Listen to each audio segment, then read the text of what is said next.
ትንቢተ ኢሳይያስ ምዕራፍ 41 ቁጥር 8 በአዲሱ መደበኛ ትርጉም እንዲነበባል እስከ 16። አንተ ግን ባሪያዬ እስራኤል፣ የመረጥሁ ያዕቆብ፣ የወዳጄ አብርሃም ዘር ሆይ፣ ከምድር ዳርቻ ያመጣሁ ከአጥናፍም የጠራሁ አንተ ባሪያዬ ነህ ያልሁ መረጥሁ እንጂ አልጣልሁም። እኔ ካንተ ጋር ነኝና አትፍራ፣ አምላክ ነኝና አትደንግጥ። አበረታሃለሁ፣ እረዳሃለሁ፣ በጽድቄም ቀኝ ደግፌ እይዝሃለሁ። እነሆ የተቆጡብህ ሁሉ እጅግ ያፍራሉ፣ ይዋረዱማል፣ የሚቋቋሙ እንዳልነበሩ ይሆናሉ፣ ይጠፋሉ። ጠላቶችን ብትፈልጋቸው እንኳን አታገኛቸውም፣ የሚዋጉህም እንዳልነበሩ ይሆናሉ። እኔ እግዚአብሔር አምላክህ አትፍራ፣ እረዳሃለሁ ብዬ ቀኝ እጅህን እይዛለሁና። አንተ ትል ያዕቆብ፣ ታናሽ እስራኤል ሆይ አትፍራ፣ እኔ እረዳሃለሁ ይላል እግዚአብሔር የሚቤዥ የእስራኤል ቅዱስ። እነሆ አዲስ የተሳለና ብዙ ጥርስ ያለው ማሂጃ አደርግሃለሁ። ተራሮችን ታሄዳለህ፣ ታደቅቃቸውማለህ፣ ኮረብቶችንም ገለባ ታደርጋቸዋለህ። ታበጥራቸዋለህ፣ ነፋስ ጠርጎ ይወስዳቸዋል፣ አውሎ ነፋስም ይበትናቸዋል። አሜን። አንተ ግን በእግዚአብሔር ደስ ይልሃል፣ በእስራኤል ቅዱስ ሞገስ ታገኛለህ። አሜን። ለጌታ ክብር ሰጥተን እንቀመጣለን። ሃሌሉያ፣ ክብር ለኢየሱስ ይሁን። ዛሬ የማካፍላችሁ ሐሳብ ፍርሃት ተቀናቃኙን አገኘ በሚል ነው። አሜን፣ ክብር ለኢየሱስ ይሁን። ይሄ ክፍል ኢሳይያስ በትንቢት በእስራኤል ሕይወት ወይም በእግዚአብሔር ሕዝብ ሕይወት እግዚአብሔር ሊሰራ ያለውን ነገር አሻግሮ በትንቢት እያየ የሚናገረው የትንቢት መልእክት ነው። እስራኤላውያን በዚህ ወቅት በባርነት ደግሞም በባቢሎናውያን እንደሚያዙ የሰሜኑም ክፍል እንዲሁ በአሦራውያን እንደሚያዙ ቀድሞ እግዚአብሔር በነቢያቱ በኩል ሲናገር ነበረ እና በፍርሃት ውስጥ ላለ ሕዝብ እግዚአብሔር ይናገራል። ያው አንዱ ሰዎች ኃጢአት የመጀመሪያ ውድቀት ያመጣብን ነገር ምንድን ነው? ፍርሃት ነው አይደለም? ፍርሃት ነው። ፈራው አለ አዳም፣ ፈራው፣ ተሸሸኳል። እና ጤናማ ያልሆነ ፍርሃት ኃጢአት ወደ ሰዎች ያመጣው ፍርሃት አለ እና ሰው ልጆች ከኃጢአት ውድቀት በኋላ በፍርሃት ደግሞም በዲያብሎስ ቀንበር ትውልዱ የተያዘ እንደሆነ መጽሐፍ ቅዱስ ይነግረናል። እና የእግዚአብሔር ሰዎችን ብንሆን እንኳን ከፍርሃት አንዳንዴ ነፃ አንሆንም አይደለም? ምክንያቱም ገና ፕሮሰስ ላይ ያለን ሰዎች ስለሆን፣ በለውጥ ፕሮሰስ ላይ ያለን ሰዎች ስለሆነ ማለት ነው። ነገር ግን እግዚአብሔር ደጋግሞ ምን ይላል? አትፍራ፣ አትፍሪ፣ አትፍሩ ይላል። አሜን፣ ክብር ለኢየሱስ ይሁን። ምን አትበል? አትፍራ። እስቲ አልፈራም በሉ። ዛሬ የፍርሃት ቀንበር ይሰበራል። ኢየሱስ ክርስቶስ ጌታ ነው። የፍርሃት ቀንበር ምን ይሆናል? ይሰበራል በኢየሱስ ስም። ሃሌሉያ። ስለዚህ በተለይ በባቢሎናውያን ምርኮ ላለ ሕዝብ በጭቆና ደግሞም በጣም በመከራ ውስጥ በባርነት ውስጥ ላለ ሕዝብ እግዚአብሔር ምን ይላቸው ነበር? አትፍሩ። አሜን። እስራኤል ትንሽ ነው፣ ጠላቶቹ ብዙ ናቸው። እስራኤል ደካማ ነኝ ይላል። ጠላቶቹ ብርቶች ኃያላን ናቸው ይላል። ተከብብ ያለው ይላል። እና አስፈሪ ሁኔታ ውስጥ ላለ ህዝብ እግዚአብሔር ምን ይላል? አትፍራ። አሜን። እኔ ከማን ጋር ነኝ? አሜን። ክብር ለኢየሱስ ይሁን። እግዚአብሔር ልዑል ስለሆነ ሉዓላዊ ስለሆነ በሰማይም በምድርም የሁሉ የበላይ ስለሆነ ፈጣሪና የበላይ ስለሆነ የወደደውን ያሻውን በፈለገ ጊዜ ማድረግ የሚችል አምላክ ስለሆነ ኃይልና ስልጣን ሁሉ የሱ ስለሆነ ምን ይላል? አትፍራ ይላል። ክብር ለኢየሱስ ይሁን። አሜን። እስቲ ፍርሃት ተቀናቃኙን ተገናኘ በለው። አሜን። ፍርሃት በቃ ውጣሃለሁ ሲል ጠላት አጠፋሃለሁ አትችልም ያለ ሲያስፈራራ እግዚአብሔር የጠላትን ድምጽ በሚበልጥ ድምጽ በሚሽር በስልጣን ቃል ይናገራል። አሜን። ክብር ለኢየሱስ ይሁን። ሰላም ለእናንተ ይሁን። አሜን። ሰላም ለእናንተ ይሁን ያለው ማን ነው? ኢየሱስ ነው። አሜን። ክብር ለኢየሱስ ይሁን። ስለዚህ በዚህ ክፍል ላይ ከቁጥር 8 ጀምሮ ባለው ክፍል እስከ ቁጥር 16 እንሞክራለን። የመጀመሪያው ሁለት ቁጥሮች ናቸው። 8 እና 9ን ስንመለከት ምን ይላል? አንተ ግን ባሪያዬ እስራኤል፣ የመረጥሁ ያዕቆብ፣ የወዳጄ አብርሃም ዘር ሆይ፣ ከምድር ዳርቻ ያወጣሁ ከአጥናፍም የጠራሁ አንተ ባሪያዬ ነህ ያልሁ መረጥሁ እንጂ አልጣልሁም ይላል። ክብር ለኢየሱስ ይሁን። አሜን። በፊቱ ትርጉም በ54 ትርጉም መርጬሃለሁ አልጥልህም ይላል ያልሁ ሆይ ይላል። ክብር ለኢየሱስ ይሁን። ስለዚህ የመጀመሪያው ነገር በዚህ ክፍል ላይ የምንረዳው እግዚአብሔር ለራሱ የፈጠረን ለራሱ የጠራን ደግሞም ለራሱ የመረጠን እንደሆነን ነው። አሜን። ክብር ለኢየሱስ ይሁን። ለማን ነው የመረጠን? አሜን። ለማን ነው የሰራን? ለማን ነው የፈጠረን? ለራሱ። ምዕራፍ 43 ቁጥር 1 ላይ አሁንም ያዕቆብ ሆይ የፈጠርሁ እስራኤል ሆይ የሰራ እግዚአብሔር እንዲህ ይላል ተቤዥቻለሁና አትፍራ፣ በስምህም ጠርቻለሁ። አንተ የማን ነህ ይላል? የኔ ነህ ይላል። ክብር ለኢየሱስ ይሁን። አንተ የማን ነህ? የኔ ነህ ይላል። ሃሌሉያ። እና እግዚአብሔር ገና ሳይሰራን አውቆናል፣ መርጦናል። አሜን። ለኤርምያስ እንዳለው ከማህፀን ሳትወጣ ቀድሼሃለሁ አለ። በሆድ ሳልሰራ አውቄሃለሁ አለ። ክብር ለኢየሱስ ይሁን። ስለዚህ እግዚአብሔር ፕላኑን ፕሮግራሙን ጨርሶ ነው ወደ ስራ የገባው። አሜን። እና ዳዊት መዝሙር 139 ላይ አቤቱ አንተ ኩላሊቴን ፈጥረሃልና በእናቴም ሆድ ሰወርኸኝ፣ ግሩምና ድንቅ ሆኜ ተፈጥሬያለሁና አመሰግንሃለሁ። ስራ ድንቅ ነው፣ ነፍሴም እጅግ ታውቀዋለች።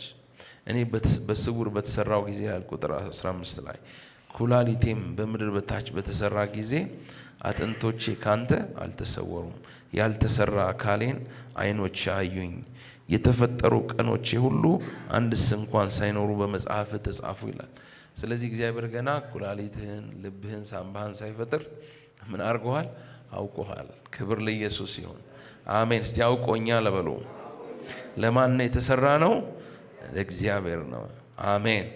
ስለዚህ በመጀመሪያ የሚነግረን እውነት ምንድነው? እግዚአብሔር አንተ የኔ ነህ፣ የሰራሁ የፈጠርኩ እኔ ነኝ፣ የጠራሁ እኔ ነኝ። አሜን። ክብር ለኢየሱስ ይሁን። እና የወዳጄ የአብርሃም ዘር ሆይ ይላል። በክርስቶስ የእግዚአብሔር ወዳጅ ተደርገናል። አሜን። ስለዚህ የዘላለም ኪዳን ውስጥ ገብተናል። የዘላለም መንግስት ወራሽ፣ የሰማይ ዜጋ፣ ሰማያዊ ውርስ ተሰጥቶናል። አሜን። የዘላለም ወራሾች ተደርገናል። ክብር ለኢየሱስ ይሁን። ሁለተኛው ሐሳብ ያለው ቀጥሎ ባለው ቁጥር ላይ ነው። የመጀመሪያውን ክፍል ብቻ ላንብብ። ቁጥር 10 እንደዚህ ይላል፣ እኔ ካንተ ጋር ነኝና አትፍራ፣ አምላክ ነኝና አትደንግጥ። አሜን። ክብር ለኢየሱስ ይሁን። እስቲ ጉባኤው ከኔ በኋላ ይበል፣ እኔ ካንተ ጋር ነኝና አትፍራ፣ እኔ አምላክ ነኝና አትደንግጥ። አሜን። እኔ ካንተ ጋር ነኝና አትፍራ እኔ አምላክ ነኝና አትደንግጥ። ክብር ለኢየሱስ ይሁን። ሁለተኛ እግዚአብሔር ትእዛዝን ነው የሚሰጠው። ምን አትበል የሚል አትፍራ ትእዛዝ ነው፣ ኦፒኒየን አይደለም። አያችሁ፣ አትፍራ እግዚአብሔር ያዘዘው መለኮታዊ ትእዛዝ ነው ለእያንዳንዳችን። ምን አታርግ አትፍራ ይላል። ማን ነው አትፍራ የሚለው? የሁሉ የበላይ የሆነው የነገስታቱ ንጉስ እግዚአብሔር ነው። አሜን። ምን አታርግ? አትፍራ፣ አትፍሪ፣ አትፍሩ ይላል እግዚአብሔር። አሜን። ክብር ለኢየሱስ ይሁን። ምን አትበል? አትደንግጥ። ሃሌሉያ። እኔ ከማን ጋር ነኝ? ካንተ ጋር ነኝ። እኔ ካንተ ጋር ነኝ። እኔ ካንተ ጋር ስለሆንኩ ምን አታርግ? አትፍራ፣ አትፍራ። ኢየሱስ ጌታ ነው። የሚያስፈራራ ነገር ስላለ ወይም ደግሞ ስለፈሩ ነው አይደለም አትፍሩ የሚለው እግዚአብሔር አይደለም ወይ? የማይፈራን ሰው አትፍራ አትሉትም። እየፈራ ያለን ሰው ነው አይደለም? ስለዚህ ዛሬ የሚያስፈራራችሁ ነገር እያለ እግዚአብሔር ምን ይላል? አትፍራ። ከፍርሃት በላይ የሆነው ጌታ አትፍራ። ከሁሉ በላይ የሆነው ጌታ የፍርሃት ተቀናቃኙ እሱ ነው። አሜን። ምን አትበል ይላል? አትፍራ ይላል። ክብር ለእግዚአብሔር ይሁን። አትደንግጥ ይላል። ስለዚህ ታውቃላችሁ ፍርሃት፣ ድንጋጤ ሜን ዋና የሆነ የጠላት መሳሪያ ነው፣ መጠቀሚያ ነው። ስለዚህ ጠላት ሰዎችን ያስፈራራል፣ ያስደነግጣል እና በር የሚያገኘው በማስፈራራት ነው። ስለዚህ እምነትህን እንድትጥል፣ ትጥቅህን እንድትጥል ያደርጋል ፍርሃት። ተስፋህን ችላ እንድትል ያደርጋል። እግዚአብሔርን እንዳታይ፣ የእግዚአብሔርን ትልቅነት እንዳታይ ያደርጋል። ፍርሃት እግዚአብሔርን አሳንሶ ራሱን ያገዝፋል። እግዚአብሔር ግን አትፍራ ይላል። አሜን። ክብር ለኢየሱስ ይሁን።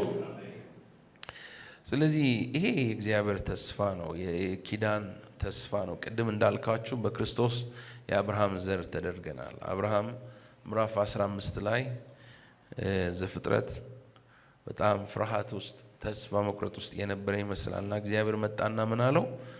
አብርሃም ሆይ ምን አትበል? አትፍራ። እኔ ላንተ ምንድነኝ? እኔ ላንተ ምንድነኝ? ዋጋህም እጅግ ታላቅ ነው አለው። አሜን።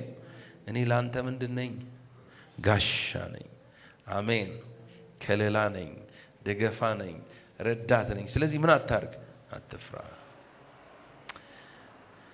የእግዚአብሔር ሰዎች በዘመናት ውስጥ ባለፉበት ጎዳና ጠላት ስላለ ሊያስፈራራቸው፣ ሊያሸማቃቸው፣ ደግሞም ስፍራቸውን ሊያስለቅቃቸው ይፈልጋል እና እግዚአብሔር ተስፋ እንዳይቆርጡ ሁልጊዜ የመጣ ምን ይላል? አትፍራ ይላል።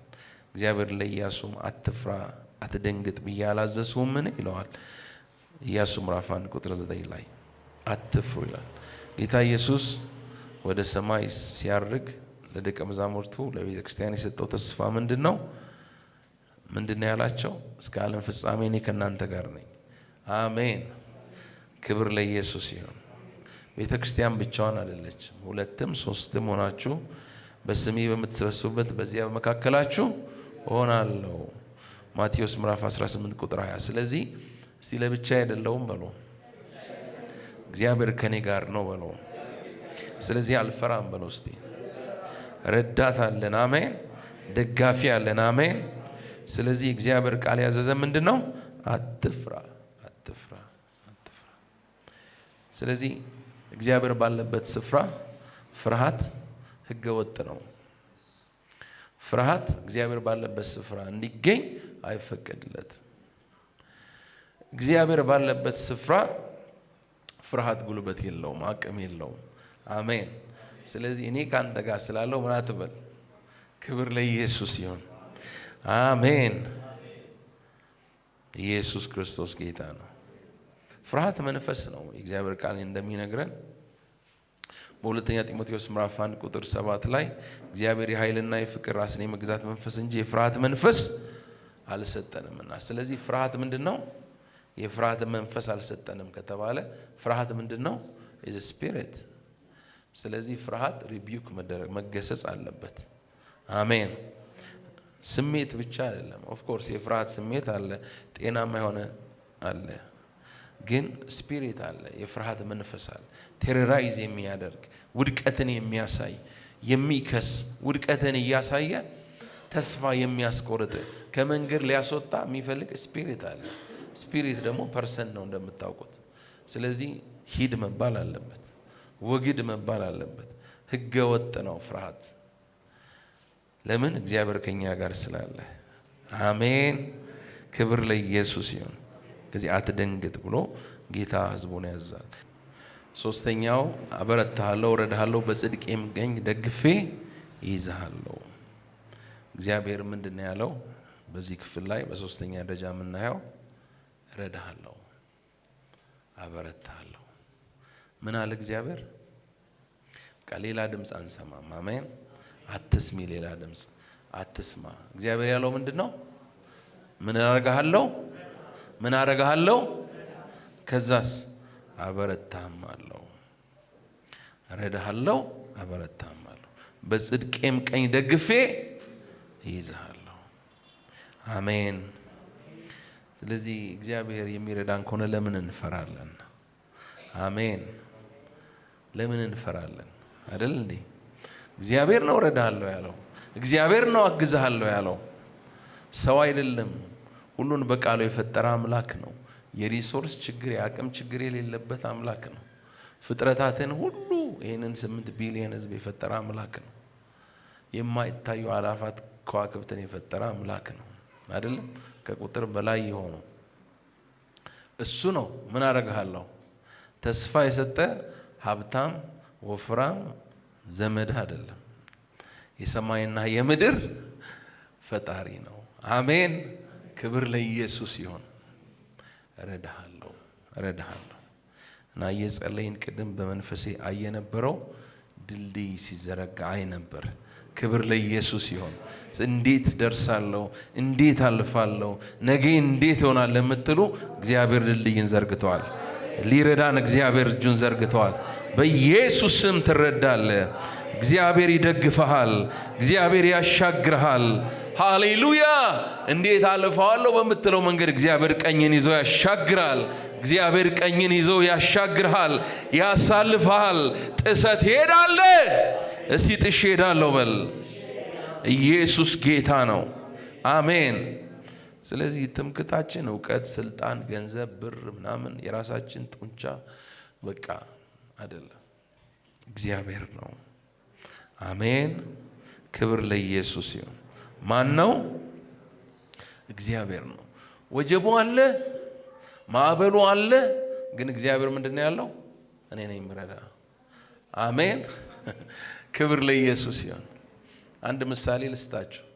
ለምሳሌ አንዳንድ ቦታዎች ላይ ከፍተኛ የመሬት መንቀጥቀጥ ይነሳል እና የመሬት መንቀጥቀጥ ከፍተኛ የመሬት መንቀጥቀጥ በተነሳባቸው አካባቢዎች አንዳንድ ህንፃዎች ሙሉ ከተማው ሲወድም ማለት ነው እንዳለ ቤት ሲፈራርስ አንዳንድ ህንፃዎች እንዳማረባቸው ቁልጭ ብለው ቆመው ይገኛሉ።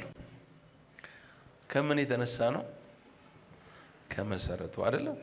መሰረታቸው ምንድነው? በጣም ስትሮንግ ነው፣ ዲፕ ነው፣ ጠንካራ ነው። ስለዚህ ወጀቡም ቢመጣ ንፋሱም ቢመጣ መንቀጥቀጡም ቢመጣ የቆሙት ለምንድን ነው? መሰረታቸው አስተማማኝ ስለሆነ ነው። እስቲ መሰረቴ አስተማማኝ ነው በል። የቆምኩት በአስተማማኝ አለት ላይ ነው በል እስቲ። አሜን። ክብር ለኢየሱስ ይሁን። ስለዚህ እግዚአብሔር ነው መሰረታችን፣ እሱ ላይ ነው የቆምነው። አሜን። አልፈራም በሉኝ። ድገሙና አልፈራም በሉኝ። ዛሬ ፍርሃት ይባረራል፣ ከህይወታችን ይባረራል፣ ከህይወትሽ ይባረራል። ኢየሱስ ጌታ ነው። የሚረዳን የታመነ ነው። አሜን። ኢየሱስ ያድናል። የሚረዳን አስተማማኝ እጅ ነው። እግዚአብሔር ነው የጠራን፣ እግዚአብሔር ነው የመረጠን፣ እግዚአብሔር ነው የሚረዳን፣ እግዚአብሔር ነው። ስለዚህ ክርስቲያን እንደዚህ ነው ማወጅ ያለበት። የሚረዳኝ እግዚአብሔር ነው፣ ኃይሌ እግዚአብሔር ነው፣ ደገፋዬ እግዚአብሔር ነው። አሜን። ስለዚህ በሱ ነው የምታመነው ማለት አለብን። የሚረዳን አስተማማኝ እጅ ነው። አሜን። አጥብቆ የያዘን እሱ ነው፣ ከኛ አይደለም። አሜን። አንዳንድ ጊዜ አንዳንድ መጫወቻዎች አይታችኋል። እዚህ እንጦጦ ላይ አይቻለሁ። በገመድ ታስረው ከአንድ ቦታ ወደ አንድ ቦታ ይሄዳሉ አይደለም? እና በዛ መንገድ ላይ ሲሄዱ ጎበዝ ሆነው አይደለም የታመኑት ምንድን ነው? የያዛቸውን ነገር ነው አይደለም? አንዳንዶች ከፍተኛ ተራራ ይወጣሉ እና በቃ በራሳቸው ግራቪቲስ ድል አድርገው ግራቪቲ ስለማይስባቸው ሳይሆን ታምነው ነው። በወድቅ እንኳን ብስት እንኳን ገመዱ አስተማማኝ ነው። የያዘኝ አስተማማኝ ነው በል እስቲ። የያዘኝ አስተማማኝ ነው በል እስቲ። ኢየሱስ ጌታ ነው። እጁ አስተማማኝ ነው። እኔ ነው ያስኩ ነው እግዚአብሔር ያያል። አሜን። ሰው የሰራውን ገመድ እንኳን ታምኖ ነፍሱን ሰጥቶ ታምኖ በዛ ገመድ ይሄዳል። እንዴት እግዚአብሔር አይታመንም? እስቲ ይታመናል በሉ። ጩና አምነዋለሁ በሉ እስቲ። አልፈራም በሉ እስቲ። እግዚአብሔር ይረዳኛል በሉ እስቲ። አሜን። በአራተኛ ደረጃ ከ11 እስከ 13 ያለው ቃል ነው።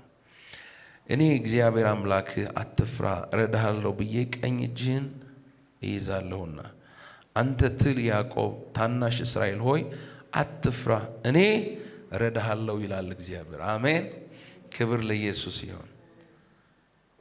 ቁጥር 11 እና 12 13 ላምበው። እነሆ የተቆጡ ሁሉ እጅግ ያፍራሉ ይዋረዱማል፣ የሚቋቋሙ እንዳልነበሩ ይሆናሉ ይጠፋሉ። ጠላቶችን ብትፈልጋቸውም እንኳን አታገኛቸውም፣ የሚዋጉ እንዳልነበሩ ይሆናሉ። እኔ እግዚአብሔር አምላክ አትፍራ እረዳሃለሁ ብዬ ቀኝ እጅህን ይዛለሁና። አሜን። የሚቆጡ ሁሉ ምን ያደርጋሉ? እስቲ ባካችሁ እንደሚያምን ሰው አውጁ። ያፍራሉ በሉ። የሚቆጡኝ ሁሉ ያፍራሉ በሉ እስቲ። ይዋረዱማል በሉ እስቲ። የሚከራከሩኝ በሉ እንዳልነበሩ ይሆናሉ ይጠፉማል። አሜን። የሚጠሉን ትሻቸዋለህ። እስቲ አውጁ። የሚጠሉኝን እሻቸዋለሁ አላገኛቸውም፣ የሚዋጉኝ እንዳልነበሩና እንደ ምናምን ይሆናሉ። አሜን። ክብር ለኢየሱስ ይሁን። በአራተኛ ደረጃ የሚናገረው እግዚአብሔር የፍርሃት ተቀናቃኝ ጠላቶችን ሁሉ ምን አረጋለሁ? አጠፋለሁ። በአምስተኛ ደረጃ ቁጥር 14 ላይ ቅድም አንብቤዋለሁ። አንተ ትል ያዕቆብ የእስራኤል ሰዎች ሆይ አትፍሩ እረዳሃለሁ ይላል እግዚአብሔር የሚቤዥ የእስራኤል ቅዱስ ይላል። ትል የሚለው በጣም ትንሽ ኢምንት የሆነ ደካማ ዋጋ ቢስ አትታበይም ማለት ነው። ሲገባ ትል ነኝ በጣም ትንሽ ኢምንት ግን እግዚአብሔር ትልቁ እግዚአብሔር ከኛ ጋር ነው። አሜን። ደካማ ነኝ ኃይል የለኝም፣ ግን እግዚአብሔር አለ። ጸጋን የሚሰጥ ጌታ አለ። የዋጀኝ አለ። የተቤዠኝ አለ። ኢየሱስ ጌታ ነው። ክብር ለኢየሱስ ይሁን። ምን አለው እግዚአብሔር ጳውሎስን በሁለተኛ ቆሮንቶስ ምዕራፍ 12 ላይ ጸጋዬ ምን ይልሃል? አይሰማም። ምን ይልሃል? ኃይሌ በድካምህ ይፈጸማልና። አሜን። የክርስቶስ ኃይል በድካማችን ይፈጸማል። እስቲ ጸጋው ይበቃኛል በሎ። አይሰማም። ጸጋው ይበቃኛል በሎ። ሃሌሉያ። ብርቱ ጌታ ከኛ ጋር አለ። ዛሬ ሊሰብር የሚፈልገውን እግዚአብሔር ይሰብረዋል። በኢየሱስ ስም ተሰበረ። በኢየሱስ ስም ተሰበረ። የሚረዳ እግዚአብሔር ጠላቴን ሰበረ። እስቲ ጠላቴን ሰበረ በል። ጩና ተሰበረ በል እስቲ። ኢየሱስ ጌታ ነው። አዎ በጣም ትንሽ ነኝ። አዎ በጣም ደካማ ነኝ፣ ግን ብርቱ ጌታ አለ። አሜን። መጽሐፍ ቅዱስ ትንሽነትን አይክድም፣ ግን እግዚአብሔር ምን አለ? እረዳሃለሁ አለ፣ ስለወደደን። አሜን። ክብር ለኢየሱስ ይሁን። የመጨረሻው ሁለቱ ቁጥሮች ናቸው። እሱን አይተን ወደ ማጠቃለሉ እንመጣለን። እነሆ 15 እና 16 የተሳለና ብዙ ጥርስ ያለው ማሄጃ አደርግሃለሁ። ተራሮችን ታሄዳለህ፣ ታደቃቸውማለህ። ኮረብቶችንም ገለባ ታደርጋቸዋለህ፣ ታበጥራቸዋለህ። ንፋስ ጠርጎ ይወስዳቸዋል፣ አውሎ ንፋስም ይበትናቸዋል። ክብር ለኢየሱስ ይሁን። እግዚአብሔር ምንድነው ያለው በዚህ ክፍል ላይ? ብርቱ አደርግሃለሁ፣ አሸናፊ አደርግሃለሁ። አሜን። ይህ ሹል አዲስ የመውቂያ መሳሪያ ማለት በዚህ ዘመን በምን መግለጽ እንችላለን ብዬ አሰብኩ። በኮንስትራክሽን ስራ ውስጥ የሚጠቀሙበት አንድ ማሽን ቡልዶዘር የሚባል ማሽን አለ። ታውቁታላችሁ? ልክ እንደ ታንክ እንትን የተገጠመለት ነው እና አፈሩን አሸዋን አድቅቆ ነው የሚያልፈው። ከዛ እየሰበሰበ ይከምረዋል ማለት ነው። ክብር ለኢየሱስ ይሁን። እና እግዚአብሔር ምን አደርግሃለሁ አለ? የተሳለ ባለ ብዙ ጥርስ ያለው ማሄጃ አደርግሃለሁ። ተራሮችን ምን ታደርጋለህ? ደልዳላ ታደርጋቸዋል። ክብር ለኢየሱስ ይሁን። አሜን። እየዛቀ ወደ ዳር ያወጣል፣ ይፈጫል፣ ያስወግዳል።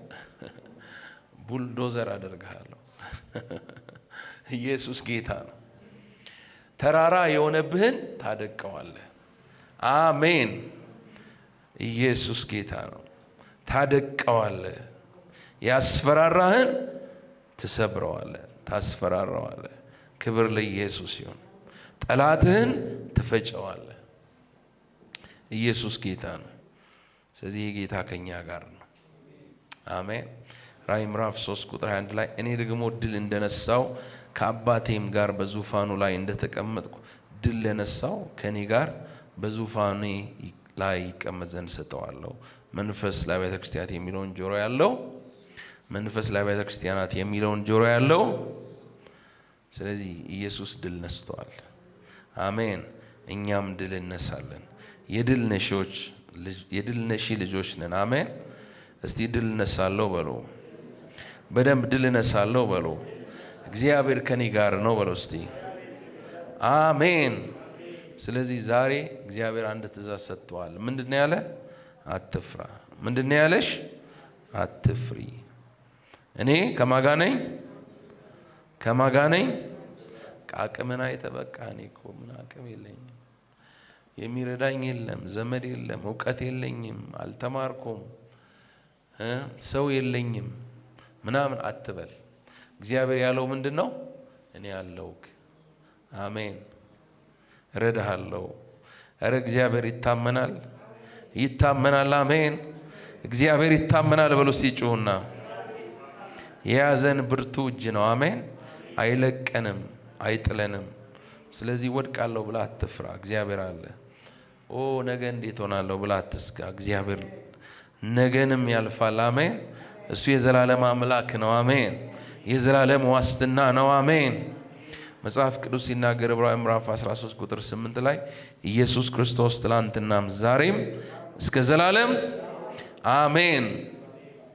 ትላንት የፈወሰ፣ ትላንት አጋንንትን ያወጣ፣ ትላንት ሰንሰለትን የበጠሰ፣ ቀንበርን ሁሉ የሰበረ ኢየሱስ ዛሬም ያው ነው። አሜን።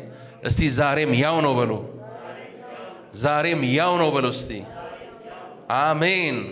ስለዚህ ዛሬ ፍርሃት ይባረራል፣ በኢየሱስ ስም ይሰበራል። እግዚአብሔር ዛሬ ጠላቶቻችንን ያደቃል፣ ማንነታችንን ይቀይራል። የሚያስፈራራን ታስፈራራዋለህ። እስቲ የሚያስፈራራኝን በል አስፈራራዋለሁ።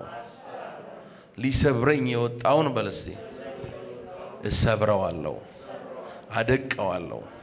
እግዚአብሔር ከኔ ጋር ነው። አሜን።